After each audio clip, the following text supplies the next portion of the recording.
You know, there's something about Trump, President Trump. There's something about Donald J. Trump that triggers something in people. And I know they call it Trump derangement syndrome and all that, but this is real. Okay, this is real. Whatever it is about him that triggers people, it causes them to form so much hatred in their hearts until they just basically ruin their reputations, their credibility, whatever it takes to get Trump. They get fixated because they hate him so much. They get fixated on, I just got to get Trump. I got to destroy Trump. And a lot of liberals, of course, like to say, liberals hated Bush, but this is far worse. This is way worse than how they felt about Bush with Trump. But then we got a lot of so-called conservatives that we thought were conservatives. They revealed who they really were under Trump. I mean, Trump causes people to form hate and to snatch off their mask and reveal who they really are, but to the point that they just lose everything. Now, case in point, Liz Cheney. Now, we know liberals were going to do what they were going to do. I didn't know they were going to get this crazy, but liberals are liars to begin with. Liberals don't have any credibility to begin with. They don't mind lying. But conservatives, I'm talking about politicians, they would at least be honest. Now, everybody said, well, Bush lied about WMD. But when it came down to the fundamental thing, when you got them face to face, they would not go on a news show and just tell out an outright lie. They wouldn't do all that stuff. They wouldn't participate in just making up lies out of thin air. They just wouldn't do it. But let's look at Liz Cheney, for instance. And let me confess something about Liz Cheney. I used to be crazy about Liz Cheney. And I'm going to tell you how she was like my hero. It was during the Obama years. Now, she was not in elected office. She was, I think, maybe working for the State Department. But during Obama years, the Republicans were so weak and so afraid of being called a racist if they criticized his policies, not criticize the man, his disastrous policies. They were afraid. So, and liberals know that, and liberals know when you're weak. They can smell your weakness, and they know Republicans are weak. So when the elected Republicans would go on some of these shows like CNN and MSNBC, they would have the newscasters or whatever, the pundits and all that, they would have loaded questions ready for the Republicans. And when they would ask them one of these loaded questions, the Republicans would just sit there frozen like a deer in a headlight, just scared to death. It was because the question, first of all, when I say loaded, the questions were always based on a false premise. Okay? Now, what is a false premise? A false premise is a lie, a question built up on something that's not true to begin with. For example, if someone is interviewing a man and they ask him, when did you stop beating your wife? Now, the question already is built up, and it's an assumption in that question that he's a wife beater.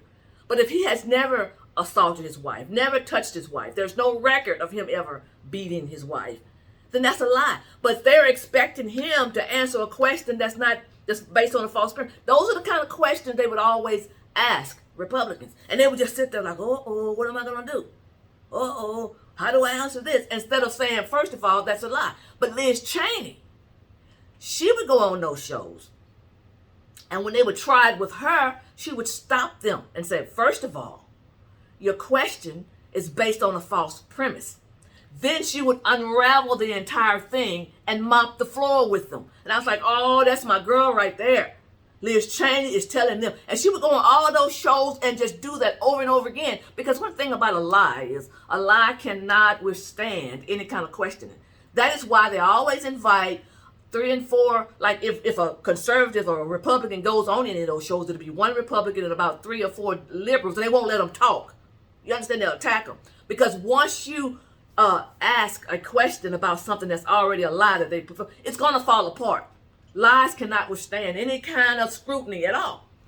So they expect you to just answer what they ask you on a false premise, and she wouldn't do it. So she became my hero. Liz Cheney is a very intelligent woman. She's very logical. She used critical thinking. In fact, in the first impeachment trial of President Trump, I was impressed with how she came out. She came out there using logic and all of that. But she let her hatred her hatred take control. And she got to the point where she was lying. You understand what I'm saying? How could you get to the point where you were a critical thinker? You would unravel other people's lies to the point where you're telling the lies. Like they invited that female, Hutchinson female. Now, when they invited that female to testify, they knew what she was going to say. They knew she had she claimed she heard it from somebody who heard it from somebody. They knew that. They knew she didn't have any information where she was actually witnessing this. And they knew she was lying. But yet and still, Liz Cheney brought her on there and called her brave. She's so brave.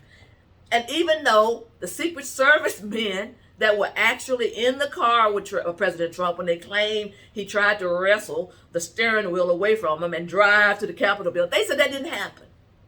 Even after that came out, in fact, the same night that the girl got on television and lied, it instantly came out. As soon as that this was a lie, this didn't happen. Liz Cheney to this day is still congratulating that girl and calling her brave, knowing that she lied. So that's how far hatred has driven her, to the point that she has no credibility.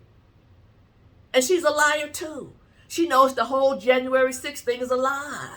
She knows all this. So how do you fall? That's my question. How do you fall from up here where you're a credible person, a critical thinker, to becoming a liar yourself? Hatred. Hatred does that. That's what does that. And that's why this is a lesson.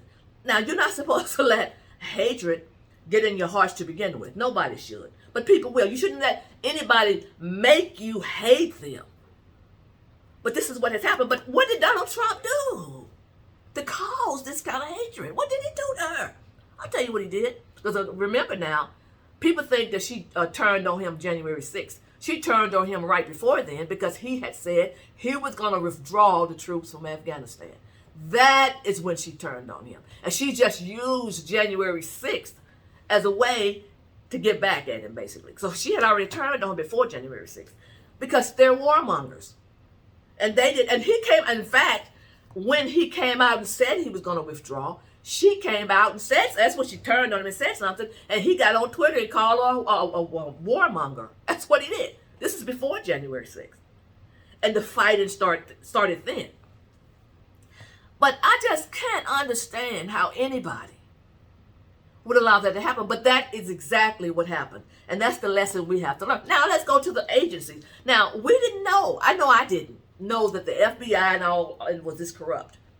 I didn't know that they would stoop this low. Then again, and they're full of liberals. That's what the problem is, first of all. But again, the FBI and all liberals, I always tell you, they overplay their hand. Because they can't find, okay, they have given Donald Trump an anal exam. Okay, there's no way Donald Trump has done anything corrupt, people. Even though they keep saying it on the media for 5-6 years, they haven't found anything because there's nothing there to find. The CIA has given him an anal exam. The FBI. So don't you think they would have found something by now? So they just keep trying because of the hatred. Plus they have so when they first started off with this hoax with the Russia thing, now that's been exposed as a hoax. So now they got to try to cover their tracks. So they're still trying to get Donald Trump because, see, he's still popular. They thought they could get rid of him. They thought they could steal the election and get rid of him. I mean, they thought all that. None of that worked. He's still there. So they're desperate. So this raid on his home. They're claiming that this is the President of the United States that has the power to declassify all documents. Only the President has the power to declassify and say, this document is no longer classified. But not only that, the GSA packed these documents in a box and brought them or sent them to Mar-a-Lago. A couple of months ago, I guess the FBI or the Justice Department subpoenaed Trump about those documents. And he said, come on over. So they came tomorrow. They went there and he showed them the documents. They didn't even take them. These documents they claimed they just had to have. They didn't take them. In fact, Trump said they told him he had to put a special lock on the door or whatever. Trump put the lock on the door. They left. They didn't take the documents. And then they come back and break the lock and raid the place. Now, what sense does that make? So then they claim that they're raiding the place because of the classified documents. The same documents that's been there 18 months, and they've already been there and seen the documents and didn't ask for them. And they expect them to believe this is how desperate they are. This is how they overplay their hands. But what we're finding out is that's not why they went there. Okay, and even Trump said if they wanted them, all they had to do was ask. But see, the documents they want, they could not ask him for. They want the documents that expose them. So they couldn't go to Trump and say, could you give us all those documents on the Russia's collusion hoax and the Spygate and Crossfire? I think it's called Crossfire. Could you give us those documents? Because we don't want you to have those because you're going to expose us. They couldn't ask him for that. So they had to go back and overplay their hand and raid the place, claiming they're trying to get documents that's been there 18 months. You understand? But they, in turn, have ruined their credibility. They've ruined their credibility. They ruined it with Russia, but this has just put the icing on the cake. Nobody believes these people. So you took the FBI was known as an elite law enforcement agency.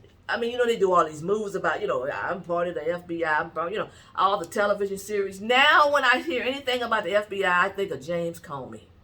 That tall, 7 feet tall dunce. That's what I think about. You cannot, it's not the same. You can talk about the FBI all you want to. The reputation is gone. It's just no credibility. It's nothing worth doing a movie about them, anything. Because now they've ruined their own credibility because they've overplayed their hand. So you saw agencies ruin their reputation now and credibility. Now, the reason they're fighting so hard against Trump now because they've already lost credibility. They think they can get it back.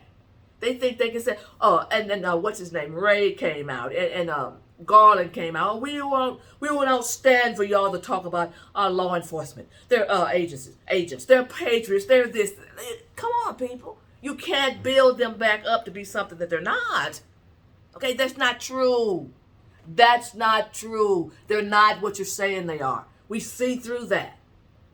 But all of this is because of Donald Trump. And I'm saying, how did we get here where agencies that's had a good reputation, and I know they've been crooked for years because I've been watching a lot of documentaries now, and but we didn't know it. At least I didn't. I didn't know it. I had no idea that they were like that until Trump came on the scene and everything got exposed.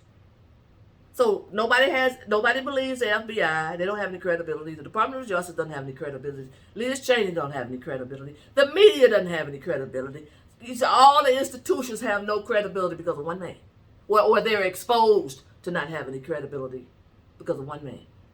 And I said, what is it about Donald Trump that has caused that? That everybody to get exposed, everybody to just snatch the mask off and just tell you who they are and show you who they are. What is it, people? So now we have to wait on this affidavit that they don't want to show us for their reasoning for the warrant, for the search warrant. And I guarantee you it's something they made up, people. They said, well, everybody, so they're going to indict him. They're going to indict him. On what? Because whatever they come up with, everybody's going to know it's a lie. Even if they do indict him. Who's going to believe that? What are they going to come up with after 6 years of giving this man an anal exam? All of a sudden you're going to come up and indict him. For what? What could you possibly say? So when this first happened, I was so angry. When they first raided his house, I couldn't get in front of anybody's camera. Because when you're angry like that, I know when I get angry, I don't need to get in front of a camera. That's the last place I need to be. I wanted to physically get in the streets and just start fighting. Because that was ridiculous. To desecrate that man's home like that. And try to embarrass him and make him look like a president of the United States, a former president. And they waited till he left. They knew he wasn't going to be there. Because they knew what they were doing was wrong. So here we are. But what I really wanted to say in this video, because I've been thinking about this, the power of hatred. Hate has power. That's why you don't let it get in you. Because hatred takes over and you ruin everything you've built up for years. And I tell you something, once you lose credibility, once you lose you can't get it back. I don't care how much you might change. You may tell people I've changed. It's gone. It's hard to get your credibility back. That's why it's best to keep a pure heart and a clean heart and don't let anybody make you hate them. Nobody. That's all I wanted to say, people. Have a blessed day.